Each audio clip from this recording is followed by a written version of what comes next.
আজকের রেসিপিতে আমি বানায়া দেখামু white sauce pasta. White sauce পাস্তাটা কি করে বানাইতে হয় তাইলে প্রথম থেকে শেষ অবধি দেখতে থাকেন। হোয়াইট সস পাস্তাটা বানানোর লেগে এখানে আমি 150 গ্রাম পাস্তা নিয়ে নিছি। পাস্তাটা সেদ্ধ করার লাগিয়া একটা পাত্রে কিছুটা জল বসাই দিছি, জলটা ফুটে গেছে গা। এখন এই জলের মধ্যে দিয়ে দিতেছি কিছুটা লবণ আর দিয়ে দিতেছি 1 চামচ তেল, সাদা তেলই দিলাম। আর এখন ওই জলেই দিয়ে দিতেছি পাস্তাটা। আর তেলটা দেওয়ার একটাই কারণ, পাস্তাটা একটার গায়ে একটা লাগতো না, ছাড়া ছাড়া থাকবো। পাস্তাটা 90% মতো সেদ্ধ করে নিতে হইব। পাস্তাটা আমার সিদ্ধ হয়ে গেছে। একটা পাত্র বসায় একটা ছাঁকনি রেখে এইভাবে ছাইকা নিতেছি।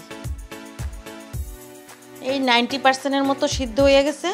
এইভাবে ছিঁড়া দেখাইতেছি, এরকম সিদ্ধ হইতে হইব। এই পাস্তা ছাকানোর জলটাও আমি 1 কাপের মতো আলাদা করে রাখতেছি, কখন ইউজ করুম দেখবেন। এখন চুলাটা জ্বালায় একটা কড়াই বসাই দিলাম। আর কড়াইতে দিয়ে দিলাম 1 চামচ সাদা তেল আর দিয়ে দিতেছি 3 চামচের মতো বাটার। আপনারা বেশি কম দিতে পারেন। আর তেলটা দিবেন বাটারটা যাতে জ্বলা না যায়। এলাকা এই বাটারটা দেওয়ার আগে অবশ্যই 1 চামচ বা 2 চামচ তেল দিয়ে নেবেন। এখন এই তেলের মধ্যে দিয়ে দিতেছি সবজিগুলি একে একে দিয়ে দিতেছি। প্রথমে পেঁয়াজ, পেঁয়াজটা একটু ভালো করে নাড়াই নিতেছি। পেঁয়াজটার মধ্যে কিছুটা নুন দিয়ে দিতেছি, আবারও ভালো করে মিশিয়ে নিতেছি। তাইলে পেঁয়াজটা তাড়াতাড়ি সফট হয়ে যাবে গা, সবজিটিও সফট হয়ে যাবে গা। এখন দিয়ে দিতেছি বিনস, কাঁচা লঙ্কা।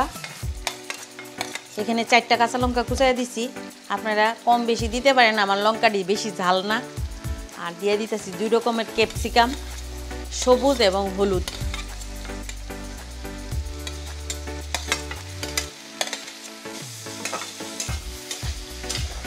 আপনারা ইচ্ছা করলে এটার মধ্যে পনির দিতে পারেন, মাশরুম দিতে পারেন, চিকেন দিতে পারেন। আমি আজকে এইভাবেই বানাইতেছি, না পনির না চিকেন না মাশরুম, এইভাবেই বানাইতেছি। আর সবজি দিয়ে আপনারা লো হিটেই ভাজবেন, নয়তো কালারটা চেঞ্জ হয়ে যেতে পারে। এগুলো হালকা ভাজা হইতে হইতেই দিয়ে দিতেছি কিছুটা কাটতে রাখা টমেটো।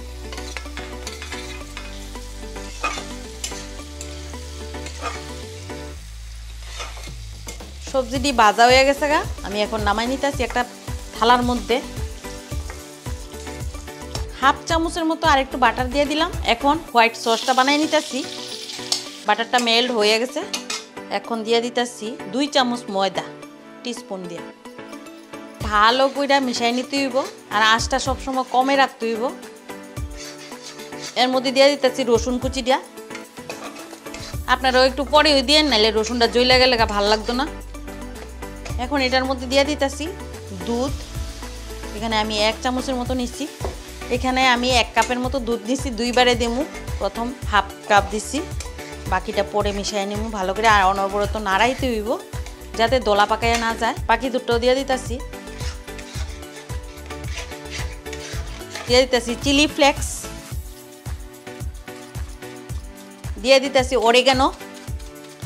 আপনারা না থাকলে ঘরে নাও দিতে পারেন, দিলে টেস্টিটা একটু ভালো হইব। আবারও ভালো করে একটু নাড়িয়ে নিতেছি। আর দিয়ে দিতেছি গোলমরিচের গুঁড়া। আর আমি যে পাস্তা সিদ্ধ করে জলটা রাখছি এটাও দিয়ে দিতেছি,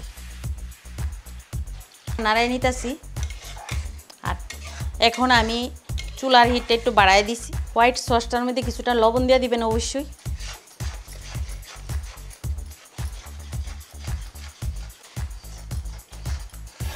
এই যে দেখুন সসটা আমার রেডি হয়ে গেছে। আপনারা এরকম বানাইয়া বিভিন্ন ফাস্টফুডের সাথেও খাইতে পারেন। হোয়াইট সস খুব সুন্দর একটা স্মেল বাইর হইছে। দিয়ে দিতেছি পাস্তাটি।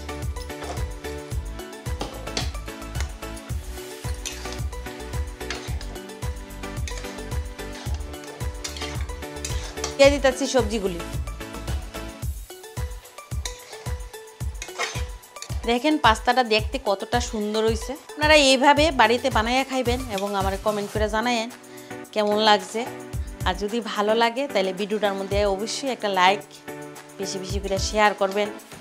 আর কমেন্ট তো অবশ্যই করবেন। আর আপনি যদি আমার চ্যানেলে নতুন হয়ে থাকেন অবশ্যই চ্যানেলটা সাবস্ক্রাইব করে বেল বাটনে ক্লিক করে দিবেন নতুন ভিডিওর আপডেট পাওয়ার লাগা। আর যদি এই ভিডিওটা ওই ফেসবুক থেকে দেখে থাকেন তাহলে পেজটা অবশ্যই ফলো করে দিবেন।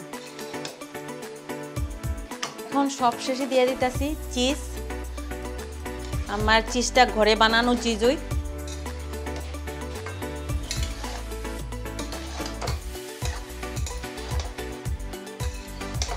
চিজটা দিয়া কিছুক্ষণ নাড়াইয়া চাড়াইয়েই পাস্তা রেডি হয়ে যাব, তখনই নামাই নেবেন।